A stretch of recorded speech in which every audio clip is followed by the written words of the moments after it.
Substitution reaction हम लोग पढ़ रहे हैं हैलोएल्केन एंड हैलोएरीन्स। हैलोएल्केन एंड हैलोएरीन्स में हम लोग सबसे पहले टॉपिक पढ़ते हैं electrophilic substitution reaction.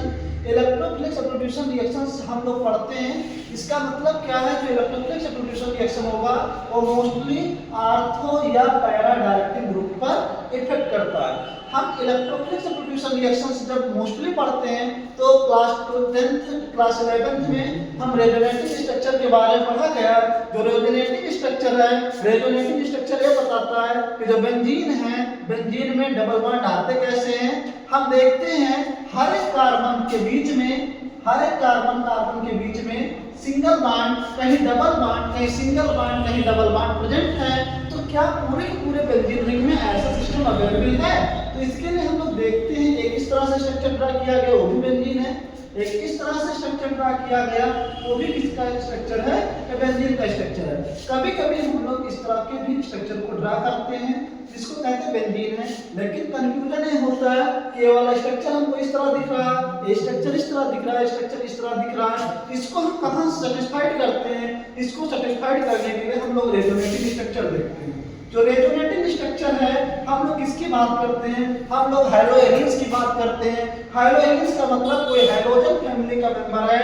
Halogen family में क्या होता है? X बराबर क्लोरीन, क्लोरीन, ब्रोमीन या आयोडीन कोई भी एलिमेंट होता है। जो क्लोरीन है, क्लोरीन पूरी की पूरी पीरियोडिक टेबल में सबसे मोस्ट पावरफुल एलिमेंट है जिसकी इलेक्ट्रोनेगेटिविटी सबसे ज्यादा है। क्लोरीन के बाद क्लोरीन, क्लोरीन के बाद ब्रोमीन, ब्रोमीन के बाद आयोडीन है। हम हाइड्रोजन फैमिली की बात करते हैं। हाइड्रोजन फैमिली में जो हाइड्रोजन ग्रुप हमने यहाँ पर रिप्रेजेंट किया है, इसके आउटर मोस्ट सबसेल में 6 इलेक्ट्रॉन है। जो ये एरो बनाया जाता है, ये एरो किसका है? रेजोनेंस का एरो है। जब हम देखते हैं इस कार्बन एटम पे नंबर ऑफ इलेक्ट्रॉन क्या है? ज्यादा है, क्योंकि ऑलरेडी इसके पास डबल बॉन्ड प्रेजेंट है। और इस हाइड्रोजन एटम क्या कर रहा है? बेंजीन रिंग को लगातार इलेक्ट्रॉन डोनेट कर रहा है, यानी ऊपर से इलेक्ट्रॉन लगातार नीचे की तरफ डिनोट किया जाता है। जब डिनोट करते हैं तो देखते हैं हम इनका एक अलग रेजोनेटिव स्ट्रक्चर ड्रा करते हैं। इसके पास इलेक्ट्रॉन डेंसिटी ज्यादा है तो इलेक्ट्रॉन क्या करता है? दो इलेक्ट्रॉन, दो लोन पेयर हैं, ये दो लोन पेयर अगले वाले कार्बन एटम पे अपना इलेक्ट्रॉन सेंड करते हैं। जब इलेक्ट्रॉन सेंड करते हैं तो इस पे इलेक्ट्रॉन डेंसिटी बढ़ जाती है, क्योंकि इस कार्बन एटम पे ऑलरेडी डबल बॉन्ड प्रेजेंट है। जब ऑलरेडी डबल बॉन्ड प्रेजेंट है तो ये क्या करता है? अपना इलेक्ट्रॉन कहां भेजता है? अगले वाले कार्बन एटम पे अपना इलेक्ट्रॉन भेजता है। जब भेजता है, सबसे पहले जिसमें कोई चेंज नहीं है उसको सबसे पहले हम लोग रिप्रेजेंट करते हैं। मान लीजिए मैंने इसे रिप्रेजेंट किया, यहाँ पे सिंगल बॉन्ड था, सिंगल बॉन्ड लगाया, X था, X लगाया। यहाँ पे कितने लोन पेयर बच रहे हैं? 4 लोन पेयर बच रहे हैं। अब हम लोन पेयर ना लिखते हुए सीधे इस पे क्या लगाते हैं? पॉजिटिव चार्ज जनरेट करते हैं। अब इनके बीच में दो लोन पेयर मिलकर क्या बनाते हैं? एक डबल बॉन्ड का फॉर्मेशन कर ले रहे हैं। यहाँ पे क्या हो रहा है? इलेक्ट्रॉन यहाँ से जा रहा है, तो इस R2 पोजीशन पे कौन सा चार्ज आएगा? नेगेटिवली चार्ज आएगा। फिर से हम इसका रेजोनेटिव स्ट्रक्चर ड्रा करते हैं। जब रेजोनेटिव स्ट्रक्चर ड्रा किया गया, इस कार्बन एटम पे ऑलरेडी क्या है? नंबर ऑफ इलेक्ट्रॉन डेंसिटी ज्यादा है, तो इलेक्ट्रॉन क्या करेगा? अगले कार्बन एटम पे इलेक्ट्रॉन भेजेगा। जब अगले कार्बन एटम पे भेजा तो ऑलरेडी इसके पास क्या प्रेजेंट था? डबल बॉन्ड प्रेजेंट था। ये भी क्या करेगा? इलेक्ट्रॉन को आगे की तरफ शिफ्ट कर रहा है। जब इलेक्ट्रॉन कहां शिफ्ट कर रहा है? आगे की तरफ शिफ्ट कर रहा है, तो जिसमें हमने कोई चेंज नहीं किया उसको सबसे पहले रिप्रेजेंट करते हैं डबल बॉन्ड X पॉजिटिव। इनके पास क्या बचा? इनके पास क्या हुआ? हम लोग देख पा रहे हैं कि अलग अलग तरह की प्रॉपर्टी डेवलप कर पा रहे हैं। क्या है कि यहाँ पे देख रहे हैं इलेक्ट्रॉन आगे की तरफ सेंड किया गया, इसमें कोई चेंज नहीं किया गया, डबल बॉन्ड यहाँ लगाया गया। ये क्या कर रहा है? इलेक्ट्रॉन जब दे रहा है तो इनके भी डबल बॉन्ड बनेगा, इस पे कौन सा चार्ज आएगा? नेगेटिवली चार्ज आएगा। फिर से हम एरो ऐसे ड्रा करते हैं, रेजोनेटिव स्ट्रक्चर का एरो ड्रा करते हैं। फिर से इलेक्ट्रॉन यहाँ भेजा जाता है। इस कार्बन एटम पे ऑलरेडी नंबर ऑफ इलेक्ट्रॉन ज्यादा है। जब इलेक्ट्रॉन ज्यादा है तो क्या करता है? अगले वाले कार्बन एटम पे इलेक्ट्रॉन लगातार सेंड कर रहा है। जब लगातार इलेक्ट्रॉन सेंड करता है तो जिसमें कोई चेंज नहीं है उसको सबसे पहले हम लोग ड्रा करते हैं। यहाँ डबल बॉन्ड था, डबल बॉन्ड लगाया गया। यहाँ पे कोई बॉन्ड नहीं था, देख रहे इलेक्ट्रॉन यहाँ से शिफ्ट हो रहा है। नेगेटिव चार्ज का मतलब इलेक्ट्रॉन को क्या प्रोड्यूस कर रहा है? इनके भी डबल बॉन्ड बना, इसके भी डबल बॉन्ड टूट रहा है। यहाँ पे क्या बना? नेगेटिवली चार्ज ड्रा कर रहा है। अब देख रहे हैं फिर से स्ट्रक्चर हम लोग ड्रा करते हैं, कैलकुलस स्ट्रक्चर ड्रा कर रहे हैं। फिर से इलेक्ट्रॉन यहाँ पे सेंड की जाती है, इलेक्ट्रॉन ऊपर की तरफ जाता है। तो इसका स्ट्रक्चर कैसे ड्रा हुआ? स्ट्रक्चर ड्रा हुआ, यहाँ पे कोई चेंज नहीं हुआ, यहाँ कोई चेंज नहीं किया गया।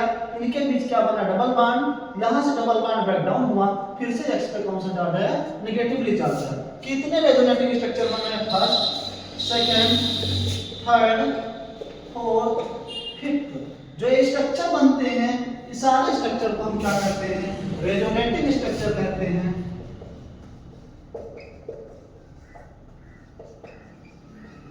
रेजोनेटिंग स्ट्रक्चर कहते हैं। फिर हम इनका क्या बनाते हैं, रेजोनेंस हाइब्रिड बनाते हैं। रेजोनेंस हाइब्रिड का मतलब, अभी तो यहाँ पे डबल बॉन्ड आया, क्या हम बेंजीन में कभी कभी रिंग बनाते हैं, उसको प्रूव करने के लिए देखा जाता है, हम यहाँ पे रेजोनेंस हाइब्रिड ड्रा करते हैं। अब यहाँ पे देखते हैं बेंजीन ड्रा किया, हाइड्रोजन, आप देख रहे हैं इस हाइड्रोजन के बीच और इस कार्बन के बीच यहाँ सिंगल बॉन्ड था, लेकिन और पांचों रिंगों में देखा जाए तो कहीं ना कहीं के बीच डबल बॉन्ड है। तो डबल बॉन्ड को हम लोग कैसे रिप्रेजेंट करते हैं, डॉट डॉट को रिप्रेजेंट करते हैं। इस कार्बन के बीच देखो डबल बॉन्ड है, लेकिन और पूरे के पूरे रिंग में देखा जाए तो किसी न किसी कार्बन के पास डबल बॉन्ड है, तो इसको भी किससे, डॉट डॉट के थ्रू रिप्रेजेंट करते हैं। इनके बीच डबल बॉन्ड नहीं था, बट पांचों रिंगों में देखा जाए कहीं ना कहीं डबल बॉन्ड होगा। देखिए इसके पास डबल बॉन्ड यहाँ पे है, यहाँ पे है, तो इसको कैसे ड्रा करते हैं, डॉट डॉट ड्रा करते हैं। इनके बीच ऑलरेडी था तो हम डॉट डॉट, इनके बीच नहीं था लेकिन पांचों में किसी न किसी के पास होगा, जैसे कि यहाँ प्रेजेंट है, यहाँ प्रेजेंट है, तो इनको हम क्या करते हैं, डॉट डॉट रिप्रेजेंट करते हैं। इनके बीच ऑलरेडी था, ऑलरेडी लिखा गया। इनके बीच नहीं था, यहाँ नहीं, यहाँ नहीं, यहाँ नहीं, लेकिन यहाँ पे ऑलरेडी आ गया। इसलिए बेंजीन में क्या बनता है, रिंग का फॉर्मेशन होता है। इनके बीच कौन सा चार्ज है, negative charge, double negative, del negative, del negative. इनके बीच क्या बन जाता है, कौन सा चार्ज बन जाता है, डेल पॉजिटिव या डेल नेगेटिव लिखते हैं। हम लोग वहां पर रिप्रेजेंट करें या ना करें, लेकिन इसमें जो हाइड्रोजन हाइलोरिन है, हाइलोरिन कैसा ग्रुप है, हाइलोरिन आर्थो या पैरा डायरेक्टिव ग्रुप है। इसीलिए हम लोग यहाँ से इलेक्ट्रोफिलिक सब्स्टिट्यूशन रिएक्शन पढ़ते हैं। इलेक्ट्रोफिलिक सब्स्टिट्यूशन रिएक्शन कितने टाइप्स का होता है, मोस्टली 5 टाइप्स का होता है। पहला हाइलोजिनेशन, दूसरा नाइट्रेशन, तीसरा सल्फोनेशन, चौथा फ्रेडल-क्राफ्ट, पांचवा फ्रेडल-क्राफ्ट एसाइलेशन। हाइड्रोजनेशन का मतलब कोई हाइड्रोजन ग्रुप जाके आर्थो या पैरा पोजीशन पे जुड़ना। नाइट्रेशन का मतलब कोई एमो2 ग्रुप आर्थो या पैरा पोजीशन पे जाके जुड़ना। सल्फोनेशन कोई हाइड्रोजन सल्फाइड यानी HSO3 एक ग्रुप जाके कहां जुड़ना, आर्थो या पैरा पोजीशन पे।